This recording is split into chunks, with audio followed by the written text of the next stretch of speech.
পাচ্ছ। পোনপ্ৰথমে আমি প্ৰাচীৰ ওচৰলৈ আহিছোঁ। প্ৰাচী, তোমাক আমাৰ জংকাৰ মজিয়ালৈ স্বাগতম জনাইছোঁ। নমস্কাৰ, মোৰ নাম প্ৰাচী কলিতা। মই নুমলীগড় ৰিফাইনেৰী টাউনশ্বিপত থাকোঁ। মই দিল্লী পাব্লিক স্কুল নুমলীগড় পঢ়োঁ। সুন্দৰ। আৰু সেইখিনি আমি জানিব বিচাৰিছোঁ, তুমি কিমান আগৰ পৰা তুমি সংগীতৰ চৰ্চা কৰি আছা? মানে তোমাৰ মনত আছে তেনেকুৱা কিবা? মই ক্লাছ 2ৰ পৰা সংগীতৰ চৰ্চা কৰি আহিছোঁ। খুব সুন্দৰ। ক্লাছ 2ৰ পৰা কৰি আছা। এতিয়া তুমি কোন ক্লাছত? মই এতিয়া 5। বঢ়িয়া। 5, 2, 3, 4, 5 মানে তুমি অলমষ্ট 4 years তুমি কৰি আছা। খুব সুন্দৰ। এনেকৈ সংগীতৰ সাধনা কৰি যোৱা।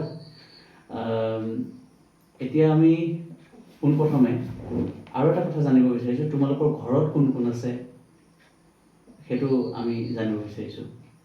মোৰ ঘৰত মোৰ মা, মোৰ দেউতা আৰু মোৰ ভাইটি আছে আৰু মই আছোঁ। বঢ়িয়া, সুন্দৰ। এতিয়া আমি এটা কথা জানিব বিচাৰোঁ, আমাৰ জংকাৰৰ দৰ্শকে জানিব বিচাৰিছে, তুমি এই সংগীতৰ শিক্ষা গ্ৰহণ কৰিবলৈ বা সংগীতৰ এই যাত্ৰা আগুৱাই নিবলৈ তুমি কাৰ পৰা অনুপ্ৰেৰণা পাইছা? মই মোৰ মা দেউতা আৰু মোৰ গুৰু অনিমেষ বৎসৰৰ পৰা অনুপ্ৰেৰণা পাইছোঁ। ধন্যবাদ, খুব সুন্দৰ। এয়া আছিল আপোনালোকৰ আগত প্ৰাচী কলিতা, উদীয়মান শিশু কণ্ঠশিল্পী। খুব সুন্দৰ গায়, খুব সুন্দৰ বজায়। গতিকে আজি এই অনুষ্ঠানত প্ৰাচীয়ে কেইটামান গীত আপোনালোকলৈ আগবঢ়াব। পোনপ্ৰথমে প্ৰাচী, তুমি কোনটো গীত শুনাবা আমাক? মই এতিয়া জয়ন্ত হাজৰিকাদেৱৰ এটি সুন্দৰ গীত মায়ামৰ ৰূপালী জোনাক গাম। খুব সুন্দৰ প্ৰাচী, মায়ামৰ ৰূপালী জোনাক খুব সুন্দৰ গীত আৰু খুব সুন্দৰ গীতেৰে আজি এই অনুষ্ঠান আৰম্ভ কৰিছে প্ৰাচী কলিতাই। আহকচোন আমি এই গীতটি শুনো।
ধন্যবাদ প্ৰাচী, খুব সুন্দৰ গীত এটি শুনালা আমাৰ জংকাৰ দৰ্শকক। আশা কৰিছোঁ জংকাৰ দৰ্শকেও খুব ভাল পাব। এনেকৈ আমি গীত শুনি থাকিম প্ৰাচীৰ পৰা, জংকাৰৰ দৰ্শকলৈ আমি আগবঢ়াই থাকিম। এতিয়া আমি গীতৰ মাজে মাজে আমি কেইটামান কথা তোমাৰ পৰা জানিব বিচাৰিছোঁ। তুমি গীত গোৱাৰ উপৰিও তুমি আৰু কি কি কৰি ভাল পোৱা? মানে ঘৰত কি কি কৰা খুব ভাল লাগে কৰিবলৈ তোমাৰ? মই খেলা ধূলা কৰি ভাল পাওঁ। তুমি কি খেল খেলা? মই স্কোৱাছ খেলোঁ। ৱাও, খুব সুন্দৰ। মই খেলা ধূলা কৰোঁ আৰু ভাইটিৰ লগতো খেলোঁ, সেয়াই মোৰ কৰি ভাল লাগে। আচ্ছা হয় নেকি? আচ্ছা এইখিনিতে বেয়া নোপোৱাতো কিবা এটা কথা সুধো, ভাইটিৰ লগত কাজিয়া লাগে নাই বাৰু? কেতিয়াবা কেতিয়াবা লাগে ন? এইটো মৰমৰ কাজিয়া। খুব সুন্দৰ। আৰু আৰ্ট কৰা নেকি তুমি? কৰা ন? কৰোঁ। আচ্ছা তুমি লগতে আৰ্টৰ শিক্ষা গ্ৰহণ কৰি আছা নেকি? নাই, মই নিজে শিকোঁ। নিজেই শিকা, নিজেই কৰা। চাই চাই কৰোঁ। খুব সুন্দৰ। আচ্ছা এতিয়া আমি পিছৰটো গীতলৈ আগবাঢ়িছোঁ। আমি এনেকৈ কথা পাতি থাকিম তোমাৰ লগত, খুব ভাল লাগিছে কথা পাতি আৰু আশা কৰিছোঁ জংকাৰ দৰ্শকে খুব ভাল পাইছে। এতিয়া তুমি কোনটো গীত শুনাবা আমাক? এতিয়া মই ডক্টৰ ভূপেন হাজৰিকাদেৱৰ শাৰদীয়ানী গীতটি আপোনালোকলৈ আগবঢ়াম। খুব সুন্দৰ। ডক্টৰ ভূপেন হাজৰিকাদেৱৰ গীত। ঠিক আছে, আমি গীতটিলৈ আগবাঢ়িছোঁ।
খুব সুন্দৰ প্ৰাচী।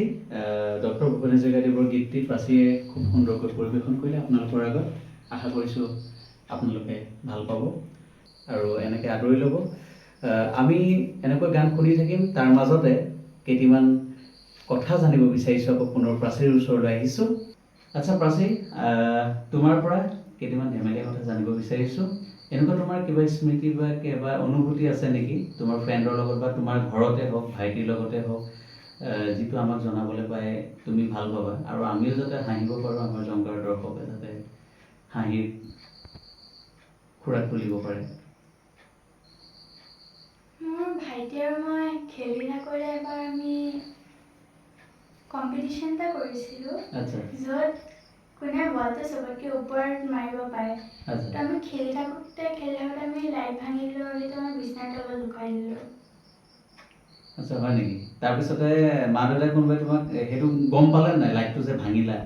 মায়ে গম পালে তাৰপিছত কিবা গালি পাৰিলে আচ্ছা আচ্ছা আচ্ছা আৰু ভাইটি সাৰি গ'ল ন তুমি গালি শুনিলা মই গালি শুনিলো ভাইটিয়ে একো নহ'ল অ হয় নেকি লাইটটো ভাঙিছিলে ভাইটিয়ে কিন্তু অ হয় নেকি আচ্ছা এইটো থাকি গ'ল আৰু ন ঠিক আছে খুব সুন্দৰ এতিয়া আমি ইয়াৰ পিছৰটো গীতলৈ যাম এতিয়া তুমি কোনটো গীত শুনাবা আমাৰ ৰাইজক মই এতিয়া কিশোৰ কুমাৰ দেৱৰ পল পল দিল কে পাছ শুনাম খুব সুন্দৰ আমি গানৰ মাজলৈ আগবাঢ়িছোঁ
খুব সুন্দৰ খুব ভাল লাগিল পল পল দিল কে পাছ কিশোৰ কুমাৰ দেৱৰ গীত আশা কৰিছোঁ জংকাৰ দৰ্শকে ভাল পাইছে এতিয়া আমি পুনৰ এটি গীত শুনিব বিচাৰিছোঁ প্ৰাচীৰ পৰা এতিয়া প্ৰাচী তুমি আমাক কি শুনাবা এতিয়া মই বিৰতি বিলাই গীতটো গাব লৈছোঁ খুব সুন্দৰ কমলানন্দ ভট্টাচাৰ্য দেৱৰ গীত ভাল লাগিব ঠিক আছে আমি গীতটো আৰম্ভ কৰোঁ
ওচৰলৈ আহিছোঁ এতিয়া আমি গীতৰ মাজলৈ নহয় আমি প্ৰাচীৰ পৰা এটি বাদ্যযন্ত্ৰ প্ৰাচীয়ে কেনেকৈ সংগত কৰে প্ৰাচীয়ে কেনেকৈ বজায় বাদ্যযন্ত্ৰ সেইটোৰ বিষয়ে আমি পাতিবলৈ লৈছোঁ প্ৰাচী তুমি গীত গোৱাৰ উপৰিও কোনটো বাদ্যযন্ত্ৰ তুমি বজোৱা গীত গোৱাৰ উপৰিও মই কীবৰ্ড আৰু হাৰমনিয়াম বজাওঁ খুব সুন্দৰ এতিয়া আমাৰ দৰ্শকলৈ তুমি কীবৰ্ডত কি বজাই শুনাবা মই মোৰ প্ৰিয় শিল্পী জুবিন গাৰ্গদেৱৰ মায়াবিনী গীতটি অলপমান বজাওঁ ঠিক আছে খুব সুন্দৰ গীত মায়াবিনী মোৰ খুব ভাল লাগে আশা কৰিছোঁ দৰ্শকেও ভাল পাব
খুব সুন্দৰ খুব ভাল লাগিল তোমাৰ মায়াবিনী গীতটি তুমি কীবৰ্ডত বজাই দেখুৱালা আশা কৰিছোঁ আমাৰ দৰ্শকেও ভাল পালে খুব সুন্দৰ এনেকৈ তুমি গীতৰ চৰ্চা কৰি যোৱা গীতৰ পৰিৱেশন কৰি যোৱা আৰু আমাৰ দৰ্শকেও তোমাক এনেকৈ আশীৰ্বাদ কৰি যাব খুব আমাৰ ওচৰৰে কণমানি কণ্ঠশিল্পী আৰু আপোনালোকৰ পদধূলা শিৰত লৈ তাই আগবাঢ়িব লাগিব অনাগত দিনত গতিকে এয়া আছিলে জংকাৰৰ মঞ্চত প্ৰাচী কলিতা উদীয়মান কণ্ঠশিল্পী আশীৰ্বাদ কৰিব ধন্যবাদ ধন্যবাদ